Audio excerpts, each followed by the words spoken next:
여러분, 72시간 동안 미국 국방부가 계산한 결과가 있습니다. 주한미군이 철수하면 서울은 얼마나 버티는가? 처음 예상은 일주일이었어요. 근데 72시간 뒤 제출된 보고서 첫 문장은 이랬습니다. 어떤 국가도 물리적인 지상전을 통해 대한민국 수도 서울의 심장부를 함락시킬 수는 없다. 트럼프가 방위비 10배를 요구하던 바로 그 순간 펜타곤 지하 3층에서는 완전히 다른 계산이 진행되고 있었거든요. HBM 반도체 점유율 62%, 희귀금속 가공 80%, 천공 요격률 96%. 미국이 발견한 건 한국의 약점이 아니라 자신들의 의존도였습니다. 도대체 그 72시간 동안 무슨 일이 있었던 걸까요? 미국 국방부 분석관이 목격한 그 충격적인 진실이 지금 바로 공개됩니다. 시작 전 구독과 좋아요 한번 눌러주시면 영상 제작에 큰 힘이 됩니다. 그럼 시작하겠습니다. 안녕하세요. 저는 제임스 카터라고 합니다. 미국 국방부에서 한반도를 12년째 분석하고 있는 사람이에요. 여러분, 제가 오늘 고백할 이야기는 제 30년 경력을 통틀어 가장 충격적인 72시간에 관한 겁니다. 2026년 3월 워싱턴 DC 국방부 지하 3층, 제 책상 위로 긴급 보고서 한 장이 떨어졌습니다. 제목을 보는 순간 제 손이 멈췄어요. 오산 미 공군기지 활주로 현황 긴급 보고서를 펼쳤습니다. 첫 페이지에 사진이 한 장 붙어 있었어요. 경기도 오산 미 공군기지 활주로가 완전 굉음으로 뒤덮인 장면이었습니다. 77 수송기들이 줄줄이 하늘로 솟구쳐 올랐고 엄청나게 덩치 큰 대형 수송기들이 한 대, 두 대, 10대가 넘게 이륙하고 있었어요.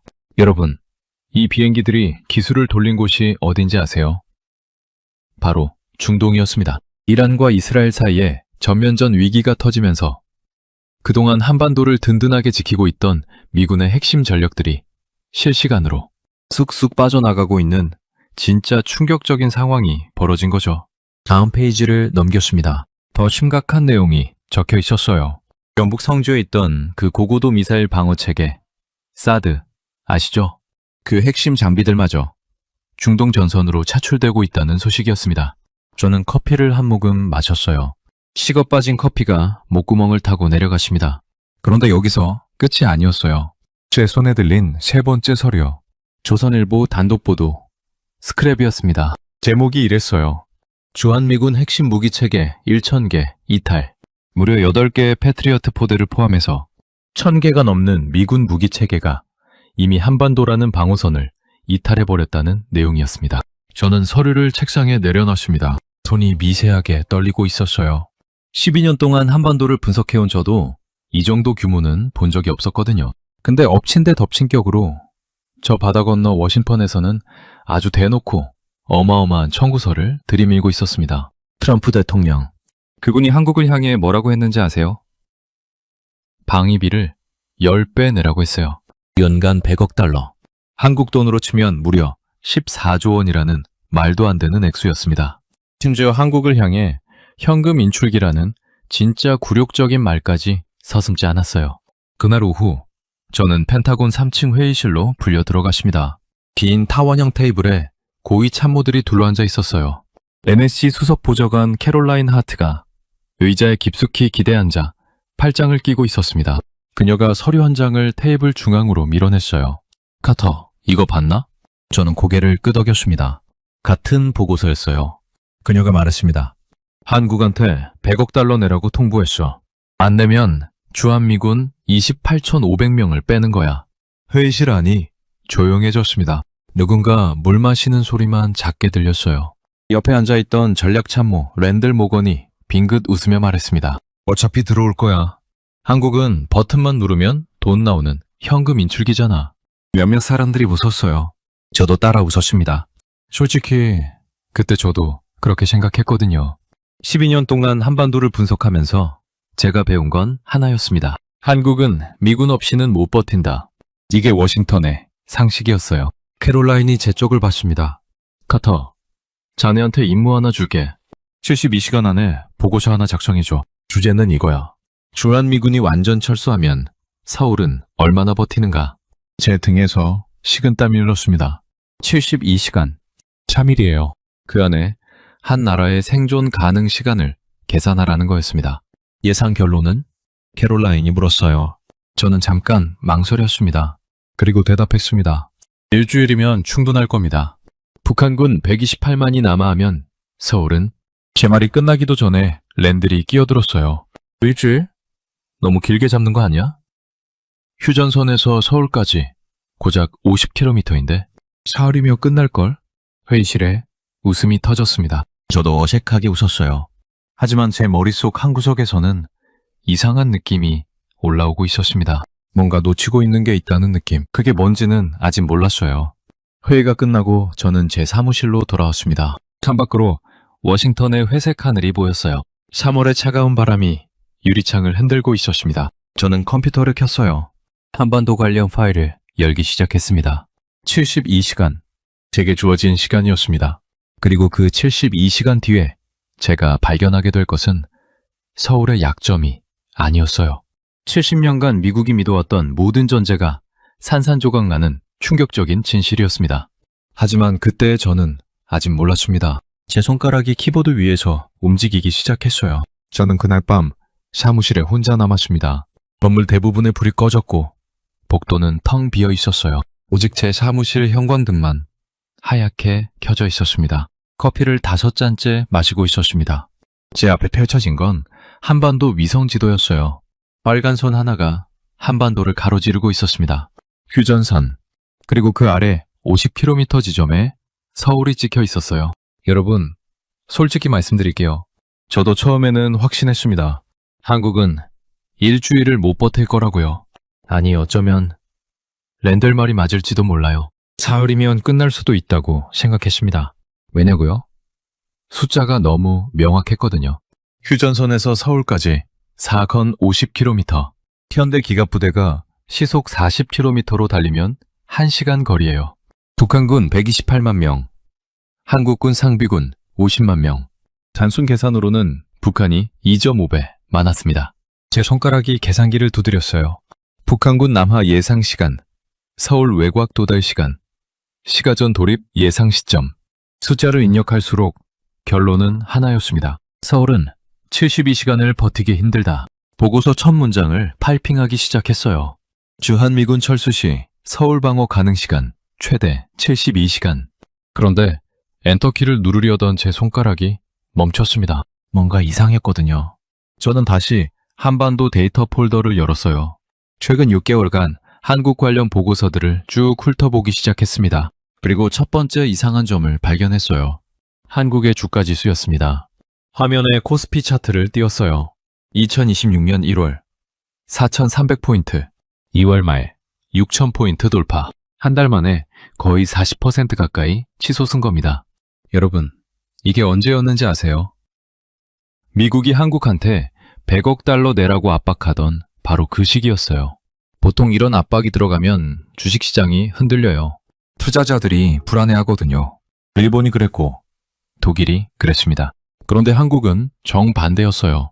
압박을 받으면서 오히려 50% 가까이 폭등했던 겁니다. 물론 3월에 큰 폭락이 있었어요.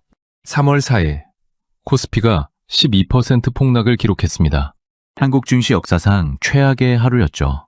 그런데 이 폭락의 원인이 뭐였는지 아세요?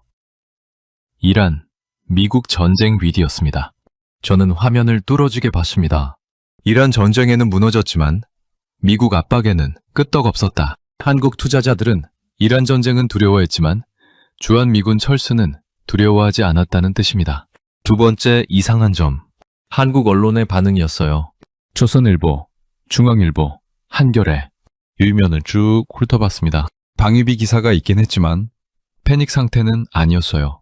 오히려 차분한 분석 기사들이었습니다. 한미동맹 재조정 필요성, 자주 국방 강화 시점, 이런 논조였어요. 겁먹은 나라의 신문이 아니었습니다.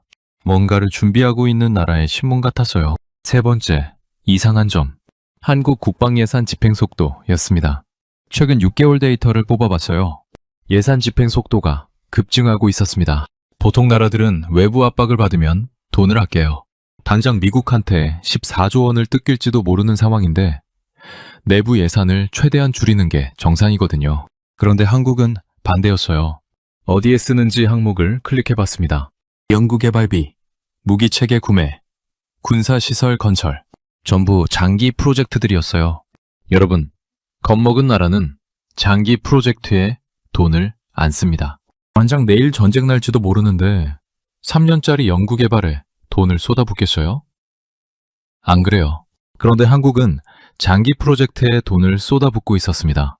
마치 미군 철수 따위는 안중에도 없다는 듯이요. 저는 의자 등받이에 몸을 기댔습니다. 제 머릿속에서 뭔가가 맞물리기 시작했어요. 압박 속에서도 50% 급등한 주가, 차분한 언론, 급증하는 예산 집행, 이 세 가지가 동시에 일어난다는 건 하나를 의미했습니다. 이 나라는 지금 공포에 떨고 있는 게 아니다. 뭔가를 알고 있다. 저는 다시 컴퓨터 앞으로 몸을 당겼습니다. 한국군 전력평가 파일을 열었어요. 이 파일은 제가 10년 동안 업데이트해온 건데 솔직히 6개월에 한 번씩 대충 훑어보는 정도였거든요. 어차피 큰 변화 없을 거라고 생각했으니까요. 그런데 이번에는 달랐습니다. 한 줄 한 줄 꼼꼼하게 읽기 시작했어요. 그리고 5페이지를 넘긴 순간 제 손이 마우스 위에서 얼어붙었습니다. 글로벌 파이어 파워. 전 세계 군사력을 평가하는 가장 권위 있는 기관이에요. 2026년 1월 발표한 최신 순위가 업데이트되어 있었습니다. 한국의 순위, 세계 5위, 3년 연속이었어요. 1위부터 4위까지를 쭉 봤습니다. 미국, 러시아, 중국, 인도, 전부 핵무기 보유국들이었어요. 그런데 5위, 한국은 핵이 없었습니다. 핵 없이 순수하게 재래식 무기체계만으로 세계 5위에 올라 있었던 거예요. 10년 전 한국은 9위였거든요. 10년 만에 매 계단을 올라온 겁니다. 저는 식어버린 커피를 한 모금 마셨어요. 쓴맛이 입안에 퍼졌습니다. 제 머릿속에서 한 가지 질문이 떠올랐어요. 우리가 한국을 너무 쉽게 본 거 아닌가? 창밖을 봤습니다. 워싱턴의 밤하늘에 별이 몇 개 보였어요. 시계를 봤습니다. 새벽 2시 30분. 72시간 중 6시간이 지났습니다. 아직 66시간이 남아 있었어요. 저는 새로운 파일을 열었습니다. 이번에는 제대로 파헤쳐볼 생각이었어요. 한국이 도대체 뭘 준비해왔는지 제 손가락이 다시 키보드 위에서 움직이기 시작했습니다. 저는 새로운 폴더를 하나 더 열었습니다. 한반도 지형 분석 파일이었어요. 10년 전에 만들어진 파일이었는데 솔직히 거의 열어본 적이 없었습니다. 지도에 표시된 거리 숫자만 보면 됐으니까요. 휴전선에서 서울까지 50km. 그게 전부였어요. 그런데 그날 밤 저는 처음으로 3D 지형도를 펼쳤습니다. 마우스를 클릭하자 평면 지도가 솟구쳐 올랐어요. 산맥들이 화면 위로 튀어나왔습니다. 저는 그 순간 숨이 멎었어요. 여러분, 제가 30년 동안 한반도를 분석하면서 뭘 놓치고 있었는지 아세요? 저는 지도만 봤어요. 땅의 높낮이는 보지 않았습니다. 휴전선에서 서울까지 직선거리 50km. 맞아요. 그런데 그 50km가 어떤 땅인지는 한 번도 제대로 들여다보지 않았던 겁니다. 화면을 돌려봤습니다. 북쪽에서 남쪽으로 시점을 움직였어요. 개성에서 서울로 내려오는 경로, 철원에서 서울로 내려오는 경로, 모든 경로를 하나하나 따라가 봤습니다. 그리고 제 등줄기를 타고 식은땀이 흘렀어요. 공격하는 적군 입장에서 바라본 서울은 전 세계 도시작전 교범을 다 뒤져봐도 이보다 더 끔찍할 수 없는 악몽의 요새 그 자체였습니다. 북쪽에서 서울로 내려오려면 반드시 거쳐야 하는 길목들이 있어요. 그 길목들이 전부 겹겹이 둘러싸인 거대한 산맥들에 의해 완전 꽉 막혀 있었습니다. 칼바람 부는 가파른 능선, 나무가 빽빽한 삼림, 숨막힐 정도로 좁아진 협곡들밖에 없었어요. 저는 미국 국방대학에서 도시전 교범을 가르친 적이 있습니다. 그래서 알아요. 영화에서처럼 수백 대의 전차부대가 넓은 평원의 파도처럼 쫙 밀고 내려오는 스펙터커클한 장면이요. 그거 스크린 속 판타지만 가능한 허상입니다. 한반도의 지형 자체가 대규모 기갑부대가 넓게 펼쳐서 들어올 수 있는 공간을 아예 허락하진 않거든요. 이게 얼마나 방어하기 좋고 공격하기 극악인 지형인지 제가 이해하기 쉽게 비유를 하나 들어볼게요. 이건 마치 요새를 공격하겠다고 좁디 좁은 성문 하나로 수만 명의 병력을 한 줄로 밀어놓는 것과 같아요. 뒤에 아무리 많은 군대가 있어도 들어갈 입구가 병목이면 무용지물인 겁니다. 반면에 방어하는 한국군은 고지대라는 엄청나게 유리한 위치에서 이 좁은 병목 구간에다 대고 화력의 비를 그냥 막 쏟아부을 수 있는 거예요. 공격하는 쪽 입장에서는 그야말로 학살의 늪으로 제 발로 걸어 들어가는 꼴인 거죠. 저는 다시 파일을 넘겼습니다. 현대 군사교리 문서였어요. 요새화된 도시를 점령하는 데 필요한 병력 비율, 방어군 대비 최소 5배에서 10배. 이게 군사학의 기본입니다. 제 손가락이 계산기를 두드렸어요. 한국 상비군 50만 명, 예비군 275만 명, 325만 명. 여기에 5배를 곱하면 1625만 명, 10배를 곱하면 3250만 명이에요. 저는 잠깐 멈췄습니다. 3250만 명. 이 숫자가 얼마나 말도 안 되는지 비교를 해볼게요. 지금 영국 정규군 전체 다 합친 게 15만 명이고 프랑스가 20만 명 수준이에요. 우리 대한민국 예비 전력만 다 합쳐도 유럽 대륙 반기 좀 낀다는 주요 군사 강국 10개국 전체 병력을 합친 것보다 훨씬 거대하다는 뜻입니다. 그럼 계산이 딱 나오죠. 서울을 타격하려는 적군 입장에서는 수학적으로 계산해봐도 최소 1,500만에서 3천만 명에 육박하는 병력을 이 한반도에 쏟아부어야 한다는 결론이 나옵니다. 근데 이 거대한 병력을 바다를 건너서 실어 나르고 총알, 밥, 기름, 약 같은 걸 실시간으로 다 보급하면서 저 험준한 산악 지형으로 밀어 넣어야 한단 말이에요. 저는 다른 파일을 열었습니다. 과거 미군의 병력 투입 사례였어요. 세계 최고 병참 능력을 자랑한다는 천조국 미군조차도 과거에 이라크 모래판에 지상군 15만 명을 보내는데 무려 6개월이라는 시간하고 천문학적인 돈을 쏟아부었습니다. 15만 명 옮기는데 6개월. 그럼 3천만 명은요? 저는 계산기를 내려놨어요. 이건 군사 물리학적으로 아예 성립조차 안 되는 완전 판타지 소설이었습니다. 북한 상비군 128만 명이라는 것도 까고 보면 허상에 불과해요. 걸어서 내려온다 쳐도 그들 대부분은 후방 통제해야 하죠. 그 긴 해안선을 지켜야 하죠. 붕괴 직전인 북한 체제를 유지하는 데 묶여 있어서 실제로 남쪽으로 쳐들어올 수 있는 알짜배기 전투 병력은 진짜 얼마 안 됩니다. 저는 의자에서 일어났습니다. 창문 앞으로 걸어갔어요. 워싱턴의 새벽 하늘이 조금씩 밝아오고 있었습니다. 제 손에 들린 서류 뭉치를 내려다봤어요. 72시간을 못 버틴다고요? 일주일이면 끝난다고요? 지상에서 육탄전으로 서울 방어선을 찢어갈 수 있는 군대. 단언컨대 지구상에 없습니다. 제 머릿속에서 랜들 모건의 목소리가 들렸어요. 사흘이면 끝날걸? 저는 쓴 웃음을 지었습니다. 우리가 얼마나 오만했는지 이제야 보이기 시작했어요. 저는 다시 책상으로 돌아왔습니다. 시계를 봤어요. 새벽 4시 15분. 72시간 중 10시간이 지났습니다. 아직 62시간이 남아 있었어요. 그런데 제가 찾아야 할 건 아직 더 많이 남아 있었습니다. 지형은 방어의 첫 번째 무기일 뿐이었으니까요. 새벽 4시 30분. 저는 6번째 커피를 마시고 있었습니다. 손이 미세하게 떨리고 있었어요. 카페인 때문인지 제가 발견한 것 때문인지 모르겠더라고요. 지형만으로는 부족했습니다. 아무리 땅이 험해도 결국 무기가 없으면 못 싸우거든요. 저는 한국의 국방 예산 파일을 열었어요. 그리고 첫 페이지를 보는 순간 제 눈이 커졌습니다. 60조 원. 한국의 연간 국방 예산이었어요. 여러분, 이게 얼마나 큰 돈인지 아세요? 저는 비교 데이터를 뽑아봤습니다. 우리와 어깨를 나란히 하는 나토 동맹국이자 인구 4천만이 넘는 선진국. 캐나다의 1년 전체 국방 예산이 약 50조 원입니다. 중동 한가운데서 가장 강력한 군사력을 가졌다고 평가받으며 매일같이 실전 폭격을 치르는 이스라엘의 1년 국방 예산이 약 25조 원이에요.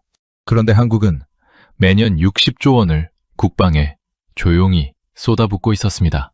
캐나다보다 많고 전쟁이라 불리는 이스라엘의 2배가 훌쩍 넘는 어마어마한 금액이었죠. 저는 마우스를 쥔 손에 힘을 꽉 주며 그 60조 원의 세부 집행 내역이 담긴 폴더를 열었습니다. 당연히 미국의 로키드 마틴이나 보잉 같은 항공우주 방산업체들로 흘러갔을 거라 예상했던 자금의 흐름이 전혀 엉뚱한 곳을 가리키고 있었어요.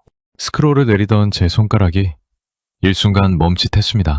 돈의 종착지는 워싱턴이나 실리콘밸리가 아니었습니다. 독자 무기 체계 개발, 그리고 국방기술 연구개발 투자.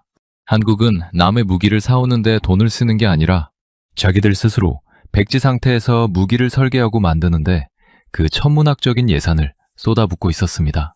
저는 서둘러 연도별 예산 집행 그래프를 띄웠습니다. 2015년부터 2025년까지 지난 10년 동안의 자금 추이를 확인하는 순간 저는 헛숨을 들이켰습니다. 이 그래프는 미국의 100억 달러, 외부 압박을 받고 어쩔 줄 몰라 갑자기 놀라서 튀어오른 방어선이 아니었어요. 10년이 넘는 시간 동안 단 한 번의 꺾임도 없이 무서울 만치 일관되게 치솟는 상승 곡선을 그리고 있었습니다. 두려움에 떨며 굴복을 준비하는 나라의 침묵이 아니었습니다. 이건 완벽하게 의도된 설계의 침묵이었습니다. 저는 항목을 하나하나 클릭해 들어갔어요. K2 흑표 전차, K 가는 자주포, 혐우5 탄도미사일, 천궁 방공미사일. 이름만 들어본 무기들이었습니다. 스펙을 열어봤어요. 혐우5. 탄도 무게가 무려 8톤에서 9톤에 육박하거든요. 전 세계 재래식 탄도미사일 역사상 가장 거대하고 파괴적인 무기예요. 제가 30년 동안 분석해온 어떤 미사일보다도 컸습니다. 설명을 읽어내려가는데 손에 땀이 났어요. 지하 100m 깊숙한 곳에 꽁꽁 숨겨둔 적의 최고 사령부. 벙커조차도 그냥 종이장처럼 구겨지면서 산산조각이 난다는 평가가 적혀 있었습니다. 안에 핵물질만 안 들어갔을 뿐이지 때려 부수는 물리적 타격력은 전술 핵무기랑 완전 똑같다는 게 군사 전문가들의 만장일치 평가였어요. 더 무서운 건 한국이 이 무시무시한 무기를 전시용으로 딱 몇 발만 갖고 있는 게 아니라는 거예요. 생산 능력 항목을 봤습니다. 전쟁이 나면 이 거대한 탄도미사일들을 공장에서 무한정, 붕어빵처럼 찍어낼 수 있는 세계 최고 수준의 산업 생태계를 갖추고 있었습니다. 저는 다음 파일을 열었어요. 천궁2 방공미사일 시스템. 하늘을 나는 모든 것을 요격하는 무기였습니다. 그런데 이 무기에는 실전 데이터가 붙어 있었어요. 2026년 3월 초, 이란이 아랍에미리트를 향해 탄도미사일과 순항, 미사일, 자폭 드론까지 다 섞어서 엄청난 공격을 퍼부었다는 보고서였습니다. 수십 발의 불기둥이 UAE 하늘을 찌르고 들어오는 완전 절체절명의 위기 상황이었죠. 이때 이란의 미친 공격을 싹 다 막아낸 핵심 방공망이 누군지 아세요? 미국 패트리어트도 이스라엘 아이언돔도 아니고 한국의 천궁2였습니다. 요격률이 무려 96%가 나왔어요. 60발 넘게 쏟아진 정미사일을 향해 쐈었는데 거의 다 떨어뜨린 겁니다. 이건 뭐 안전한 시험장에서 쏜 게 아니라 진짜 머리 위로 폭탄이 떨어지는 아비규환 실전에서 적의 숨통을 끊어버린 완벽한 실전 데이터였습니다. 그런데 저를 정말 뒤집어지게 만든 건 바로 이 시스템의 가격표였습니다. 천궁2의 유도탄 한 발 가격이 대략 15억 원 정도 하거든요. 비슷한 임무하는 미제 패트리어트 미사일이 한 발에 40억에서 50억 원씩 가는 거라. 비교하면 완전 3분의 1 수준인 초특가 파격 세일인 거죠. 성능은 세계 최고 수준인데 가격은 다른 나라가 흉내도 못 낼 가성비. 저는 이제 이해가 되기 시작했어요. 전 세계가 지금 한국 방산공장 문 앞에 번호표를 뽑고 줄 서 있는 이유가 다 여기 있었습니다. 저는 수출 계약 파일을 열었습니다. 아랍에미리트는 실전에서 성능을 딱 확인하자마자 천궁2 긴급으로 추가 주문을 넣었고요. 사우디아라비아랑 이라크도 각각 10대 포대씩 계약서에 도장을 쾅쾅 찍었습니다. K가에는 자주포는 이미 9개 나라에 1,400대 이상 팔려나가서 세계 포병들의 스탠더드가 돼버렸고요. 폴란드는 아예 자기 메마라 탱크랑 대포를 싹 다 한국 K2 전차랑 천무다연장 로켓으로 갈아치우면서 사실상 한국군 이중대를 새로 만들고 있는 수준이었습니다. 저는 마지막 파일을 열었어요. 방산 수출 통계. 작년 한국 방산 수출액이 154억 달러, 한국 돈으로 약 22조 원을 돌파했고요. 올해는 200억 달러, 28조 원 벽도 깰 게 아주 확실시되고 있었습니다. 미국, 러시아, 프랑스 바로 뒤에 바짝 붙어서 추격하고 있는 아주 차가운 통계적 진실이었어요. 자기들 스스로 지킬 수 있는 최고급 무기를 직접 설계하고 전쟁이 나면 공장에서 마구 쏟아낼 수 있는 능력을 갖춘 나라. 창밖을 봤습니다. 워싱턴의 하늘이 밝아오고 있었어요. 시계를 봤습니다. 새벽 5시 45분. 72시간 중 14시간이 지났습니다. 제 앞에는 아직 하나의 폴더가 더 남아 있었습니다. 저는 마지막 폴더에 마우스를 올렸습니다. 폴더 이름이 간단했어요. 공급망, supply chain. 클릭하는 순간 제 심장이 빠르게 뛰기 시작했습니다. 여러분, 현대전이 뭔지 아세요? 총과 대포만으로 하는 게 아니에요. 현대전의 심장, 그 뇌관은 바로 반도체에 꽂혀 있습니다. 첫 번째 파일을 열었어요. HBM, 고대 역폭 메모리 반도체. 이게 뭐냐면 인공지능이 무시무시한 속도로 수천만 개의 데이터를 실시간으로 계산하고 판단을 내리게 만드는 필수 불가결한 핵심 부품이에요.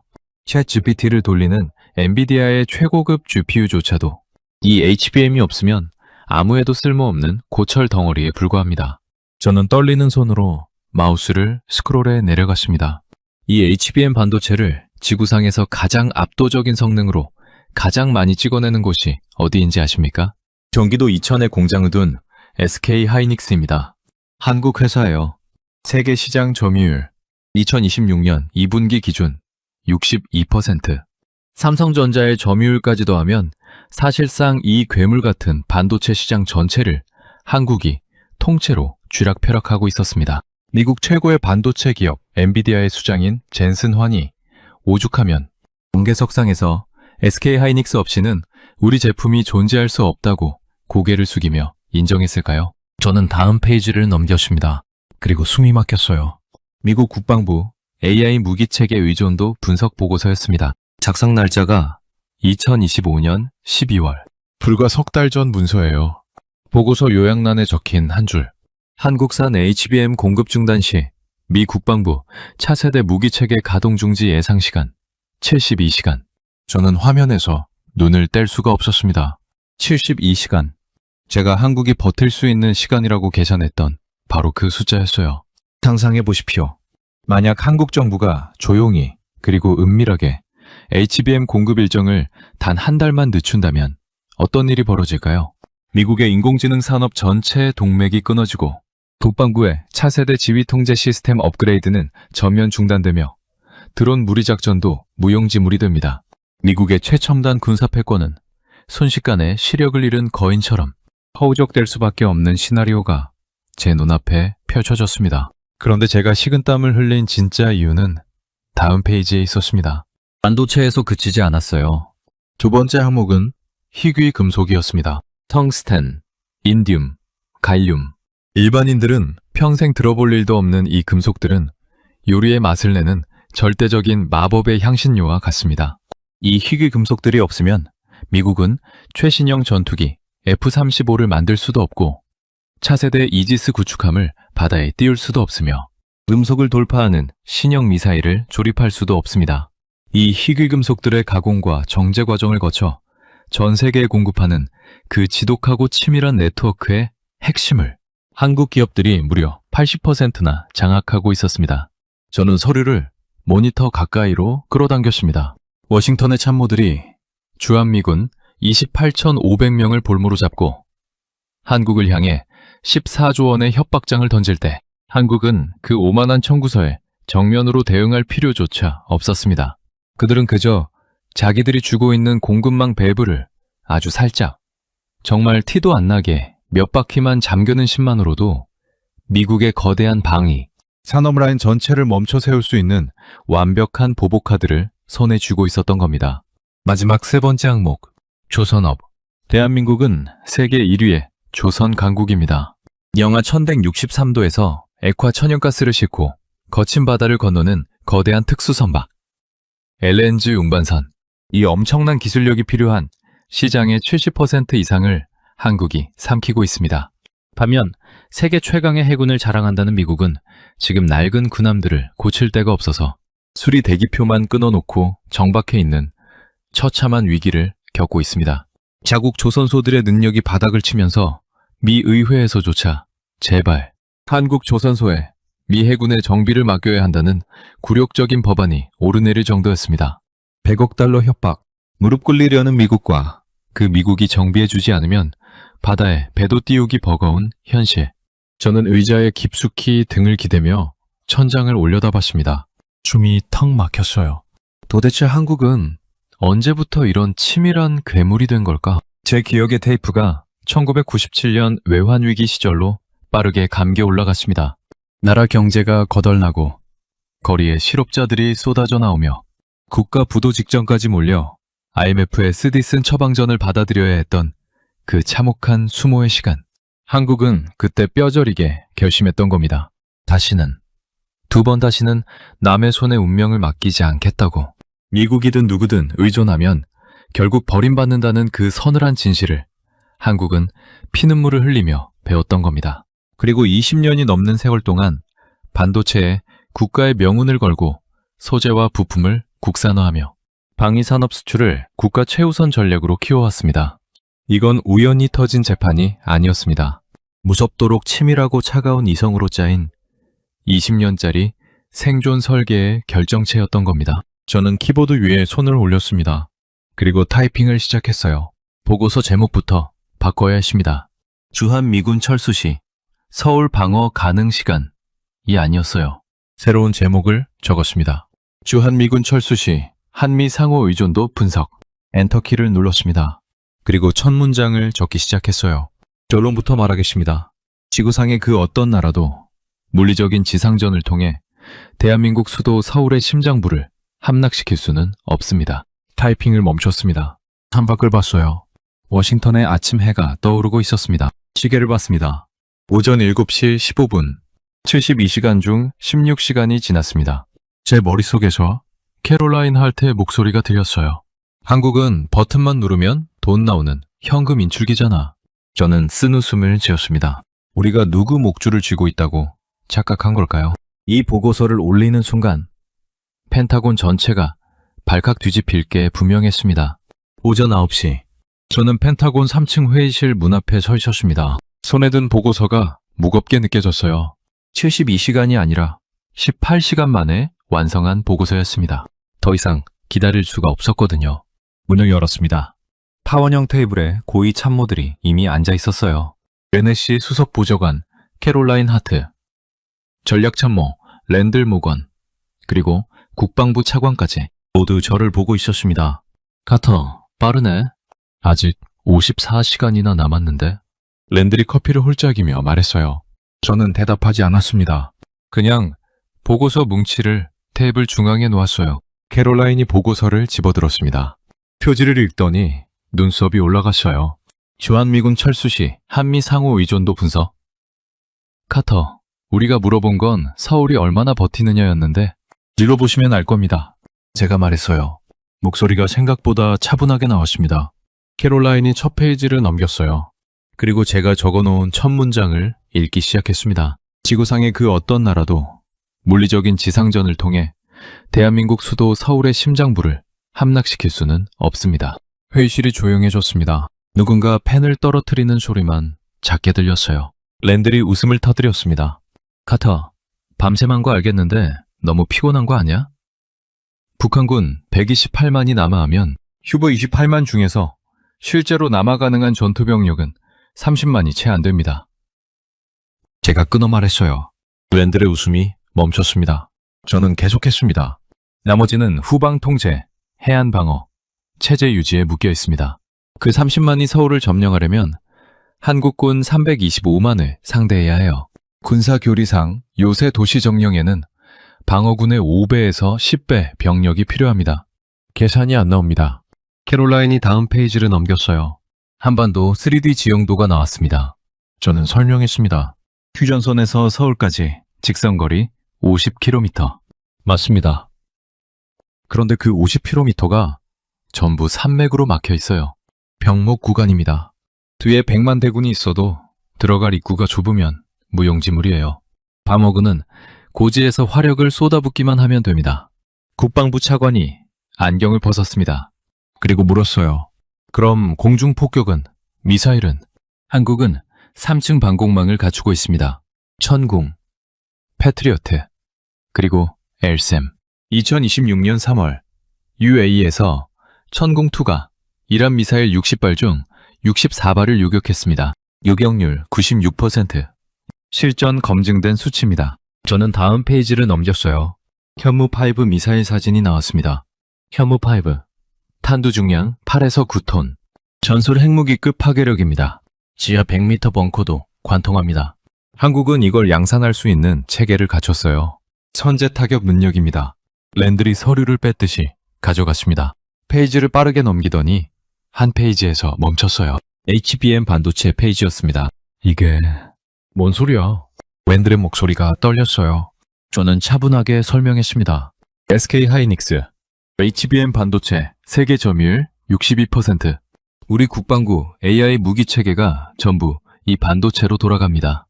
한국이 공급을 끊으면 72시간 안에 우리 차세대 무기 시스템이 멈춥니다. 그게 무슨... 더 있습니다. 희귀금속 가공 80% 한국 장악 F-35 제작에 필수입니다. 조선업 세계 1위. 우리 해군 군함 정비를 한국 없이는 못합니다. 저는 마지막 페이지를 펼쳤어요. 방산 수출 통계였습니다. 한국은 작년에 154억 달러어치 무기를 수출했습니다. 세계 4위예요. 폴란드가 K2 전차 980대, K9 자주포 672문을 샀습니다. 나토 회원국이 미국 대신 한국을 선택했어요. 이유는 간단합니다. 납품이 빠르고 성능이 좋고 가격이 쌉니다. 헤이실이 얼어붙었습니다. 캐롤라인이 보고 저를 덮었어요. 그리고 저를 똑바로 봤습니다. 카터, 전에 지금 뭘 말하는 건가? 말씀드린 그대로입니다. 주한미군이 철수해도 서울은 함락되지 않습니다. 오히려 우리가 한국 공급망 없이 첨단 무기 체계를 유지할 수 없어요. 누가 누구한테 의존하고 있는지 다시 계산해야 합니다. 랜들이 벌떡 일어났습니다. 이건 말도 안 돼. 70년 동안 우리가 지켜준 나라가 70년 동안 우리가 믿고 싶었던 이야기일 뿐입니다. 제가 끊어 말했어요. 랜들이 입을 다물었습니다. 저는 계속했습니다. 한국은 1997년 IMF 이후 20년 동안 준비했습니다. 반도체, 조선, 방산, 희귀금속 전부 국가 전략이었어요. 우리가 현금 인출기라고 부르며 비웃는 동안 그들은 우산 밖에서 살아남을 방법을 만들고 있었습니다. 캐롤라인이 긴 한숨을 쉬었습니다. 그리고 물었어요. 그럼 자네 결론이 뭔가? 14조 원 청구서는 철회해야 합니다. 한국이 테이블을 박차고 나가는 순간 우리가 더 큰 걸 잃습니다. 저는 마지막 페이지를 넘겼어요. 새로운 협상안이 적혀 있었습니다. 방위비 인상 대신 기술 파트너십을 제안합니다. HBM 우선 공급권, 방산 기술 협력, 조선 협력, 돈이 아니라 기술로 동맹을 재설계해야 합니다. 회의실이 조용했습니다. 아무도 말이 없었어요. 저는 창밖을 봤습니다. 워싱턴에 봄 햇살이 쏟아지고 있었어요. 캐롤라인이 천천히 고개를 끄덕였습니다. 이 보고서 대통령한테 올려야겠군. 그녀의 목소리가 무거웠습니다. 70년짜리 확신이 무너지는 소리였어요. 2주가 지났습니다. 제 보고서가 백악관에 올라간 직후였어요. 저는 인천공항에 내리고 있었습니다.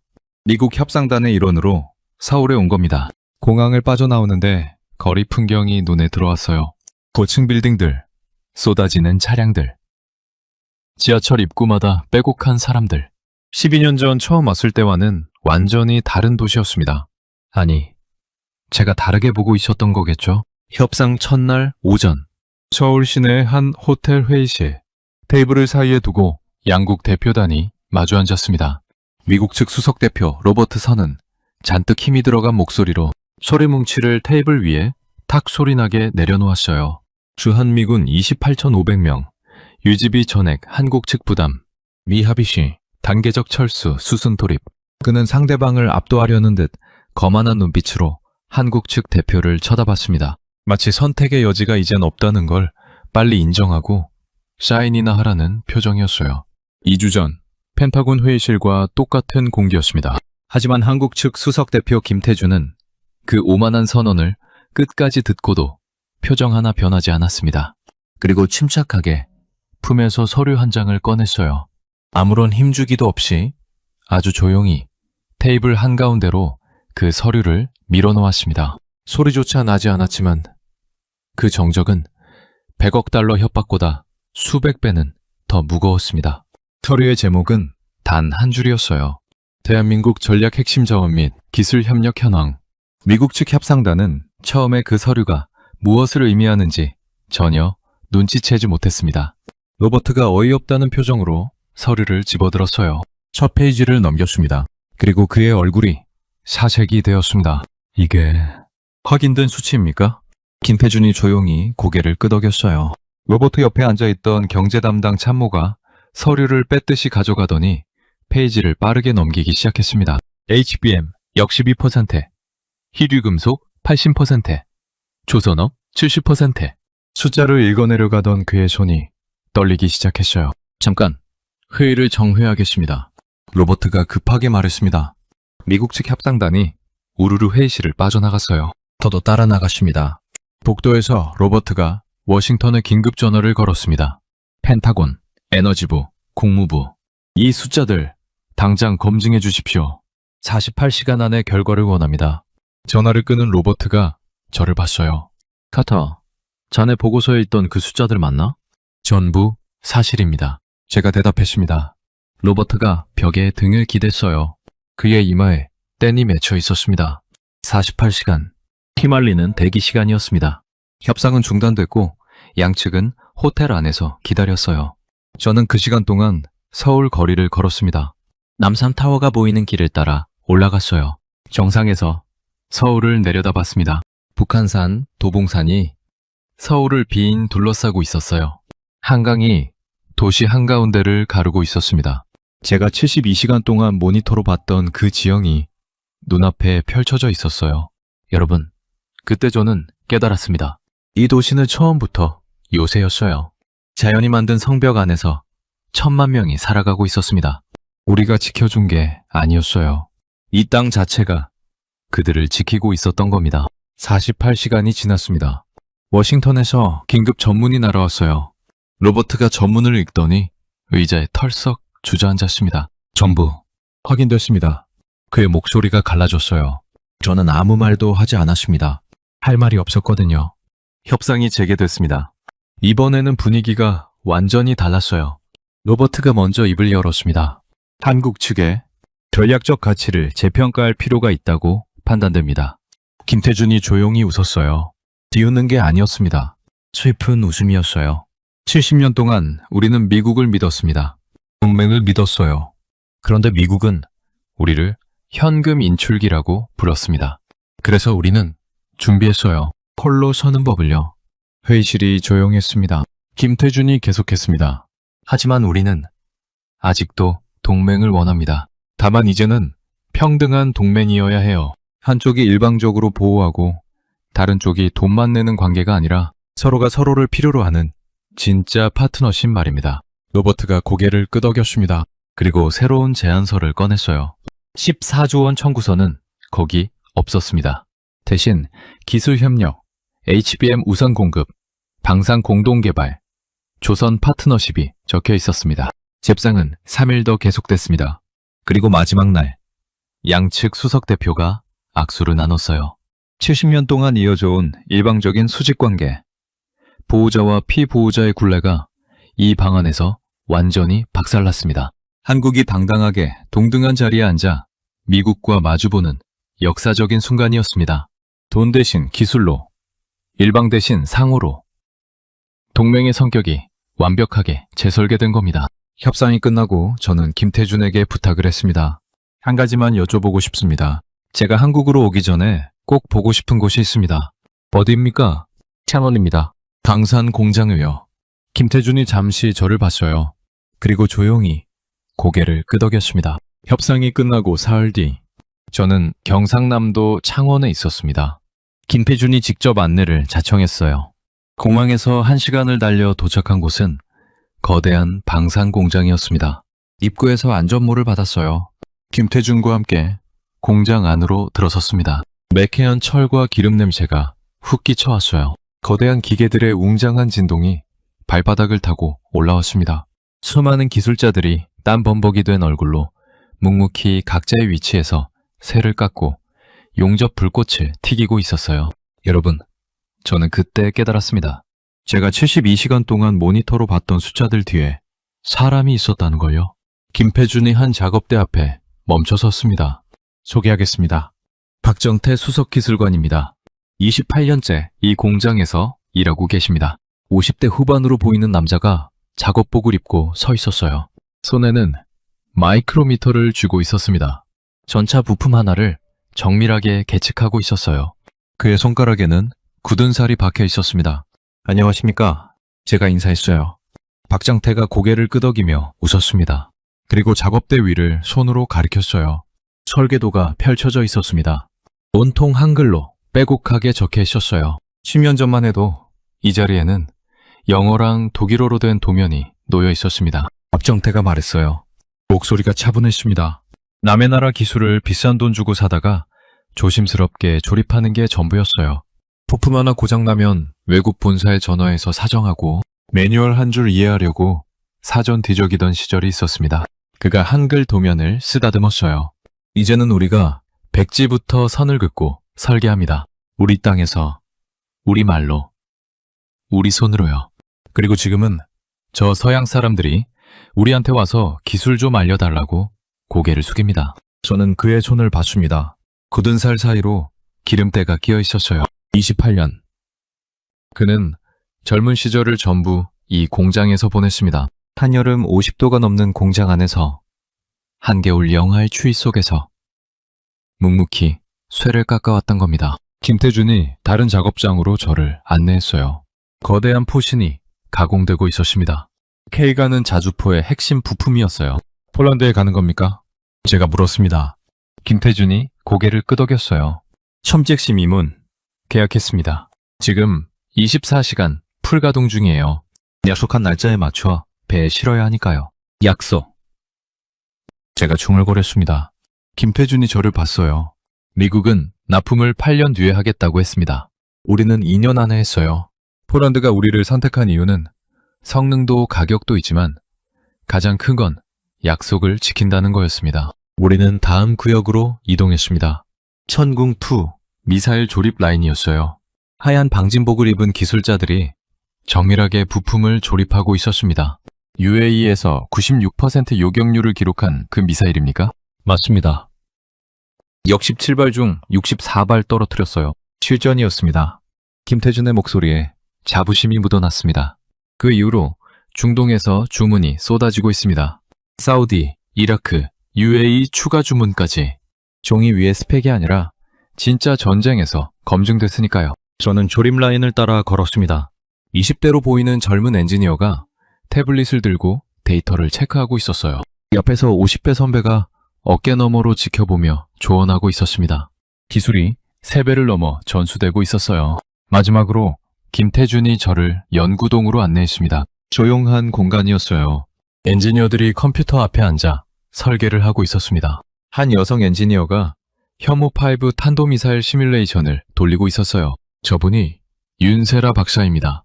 혐오5 개발팀 핵심 멤버였어요. 김태준이 소개했습니다. 윤세라가 우리를 보고 일어났어요. 30대 중반으로 보였습니다. 안녕하세요. 혐오5 8톤짜리 탄도를 만드셨다고요? 제가 물었습니다. 윤세라가 웃었어요. 처음엔 불가능하다고들 했어요. 미국도 러시아도 안 만드는 걸 우리가 어떻게 만드냐고. 하지만 우리는 해냈습니다. 5년이 걸렸지만요. 왜 그렇게까지 해야 했으니까요. 윤세라가 단호하게 말했습니다. 미국이 기술을 안 주면 우리가 만들면 됩니다. 시간이 좀 걸리겠지만 결국 우리는 해낼 거니까요. 그게 1997년 이후 이 나라가 배운 겁니다. 저는 그 말을 듣는 순간 목이 메었습니다. 30년 동안 냉혹하게 각국의 군사력 숫자만 계산하던 분석관의 이성이 완전히 무너져 내렸어요. 공장을 나서며 김태준이 말했습니다. 카터씨, 67달러 아시죠? 1953년 한국의 1인당 국민소득이었습니다. 전 세계가 이 나라는 최소 100년은 재기하지 못할 거라며 동정했어요. 알고 있습니다. 지금은 35천 달러입니다. 70년 만에 500배가 넘게 성장했어요. 인류 역사상 그 어떤 나라도 해내지 못한 기적을 오직 사람의 힘으로 이뤄낸 겁니다. 저는 공장 건물을 돌아봤습니다. 덕양이 지고 있었어요. 공장 굴뚝에서 연기가 피어오르고 있었습니다. 저 연기 속에 박정태의 28년이 있었고 윤세라의 5년이 있었고 수천 명의 기술자들이 흘린 땀방울이 있었어요. 제 주머니에서 휴대폰을 꺼냈습니다. 미국에 계신 할아버지께 전화를 걸었어요. 할아버지는 한국전 참전 용사셨습니다. 인천에서 싸우셨고 서울 탈원작전에 참가하셨어요. 할아버지, 네이선이냐? 한국에서 일은 잘 마쳤고? 할아버지의 쉰 목소리가 들려왔습니다. 할아버지, 제가 큰 착각을 했습니다. 이 나라는 우리가 지켜주고 있는 게 아니었어요.